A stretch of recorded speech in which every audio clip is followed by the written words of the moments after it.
Les aventures de Petit Loup au pays magique. Petit Loup est la gentille petite moufette. Petit Loup est admiratif. Autour de lui, il y a des fleurs, des milliers de fleurs de toutes les couleurs. Toutes ces fleurs sont très belles, mais surtout, elles sentent si bon. Il ferme les yeux un instant pour mieux sentir les délicieuses odeurs qui viennent jusqu'à lui. Il remarque alors une odeur plus forte que les autres. Une odeur exquise. Il ouvre les yeux, regarde autour de lui et se demande « Quelle est donc la fleur qui sent si bon ?» Il se penche vers une touffe de coquelicots, inspire l'odeur des fleurs rouges. Non, ce n'est pas la même odeur. Il renouvelle l'opération sur un bouquet de délicates jonquilles. Non, ce n'est pas ça. C'est peut-être le muguet là-bas, se dit-il en se dirigeant vers les petites clochettes blanches. Non, ce n'est pas ça non plus. Bonjour Petit Loup, que fais-tu donc fait Fanette, son amie la fée, apparaissant soudain à côté de lui. Hein répond notre ami d'un air surpris en relevant la tête. Je me demandais ce que tu cherchais. Tu as perdu quelque chose ? Non, c'est cette odeur. Je me demande d'où elle vient. Une odeur ? C'est vrai que toutes ces merveilleuses fleurs sentent très bon, répond Fanette en désignant de la main le parterre de fleurs qui les entoure. Oui, mais tu ne sens pas une odeur différente des autres ? Maintenant que tu le dis, je la sens moi aussi. Il doit y avoir une fleur magique parmi toutes ces fleurs, explique la petite fée, observant plus attentivement le sol autour d'elle. Une fleur magique ? S'étonne Petit Loup. Oui, une fleur, pas comme les autres.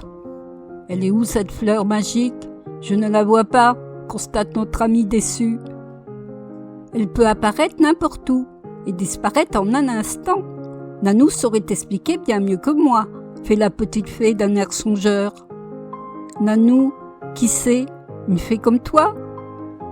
Non, c'est une petite moufette, peut-être une nouvelle amie, répond Fanette d'un air malicieux. Et elle sait où elles sont, les fleurs magiques ? Demande notre ami, soudain très intéressé. Personne ne sait où peut éclore une fleur magique. Dans ce champ de fleurs, peut-être. D'ailleurs, Nanou ne doit pas être bien loin. Elle a du flair pour dépister ces petites merveilles. Tu crois qu'elle est dans la prairie ? Demande Petit Loup à son ami. Agitant ses délicates ailes de papillon, la petite fée s'élève de quelques mètres dans les airs et observe attentivement les environs. Oui, je la vois, près du bosquet de fleurs là-bas, répond la petite fée, désignant de la main l'extrémité de la prairie. Où ça ? Demande notre ami, qui ne voit rien du tout, lui. Tu vois la forme qui bouge là-bas ? Eh bien, c'est Nanou. Oui, je la vois maintenant. C'est elle, Nanou ? Oui, c'est elle. Maintenant, il ne te reste plus qu'à rejoindre ta nouvelle amie. Puis, s'envolant plus haut dans le ciel, d'un air malicieux, elle ajoute « Au revoir, Petit Loup, à bientôt !» Agitant le bras pour saluer son ami, Petit Loup s'élance au pas de course en direction du bosquet de fleurs. Il ne lui fallut que quelques instants pour parcourir la faible distance qui le sépare de cette nouvelle amie. Comme Nanou est penchée en avant, observant les buissons devant elle, Petit Loup n'aperçoit d'abord qu'une grande queue noire et blanche, un peu comme celle de son ami Kinou, le petit écureuil savant. « Bonjour, je suis Petit Loup », dit-il à la petite moufette qui s'est tournée vers lui à son approche. Avec un sourire, elle répond « Bonjour, moi je m'appelle Nanou ». Elle ressemble un peu à Kinou, se dit Petit Loup. Peut-être qu'elle fait partie de sa famille. En tout cas, elle est bien plus jolie que lui. « Tu cherches les fleurs magiques ?» demande notre ami en désignant le buisson de fleurs. « Oui, tu veux m'aider ?»« Je veux bien. Comment on fait ? Quand tu verras apparaître une fleur magique, tu me le dis. »« Comment je saurai que c'est une fleur magique ?»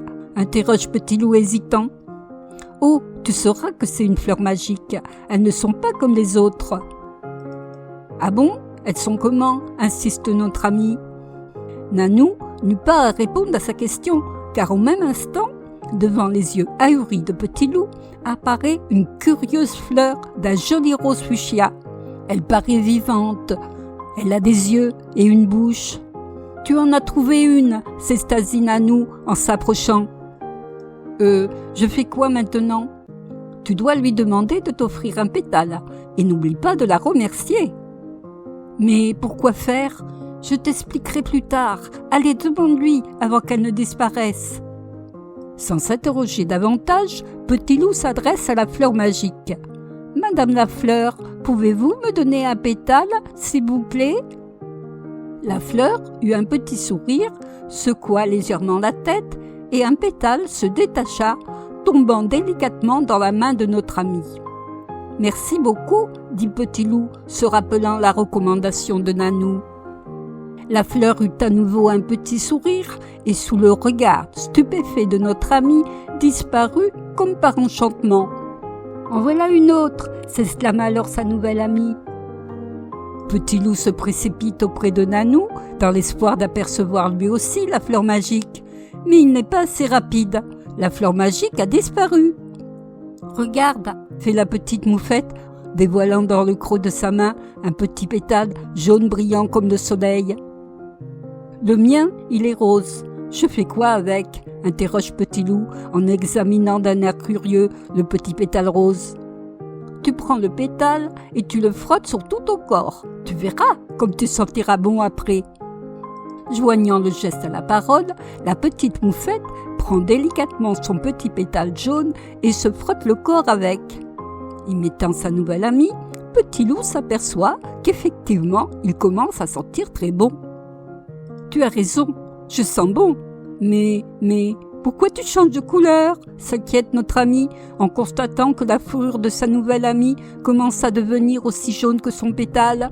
« Ah oui, j'ai oublié de te dire que le pétale magique change aussi la couleur de ta peau. »« Mais je ne veux pas changer de couleur de peau, moi !» fait Petit Loup contrarié en s'apercevant que sa belle fourrure grise est devenue rose fuchsia.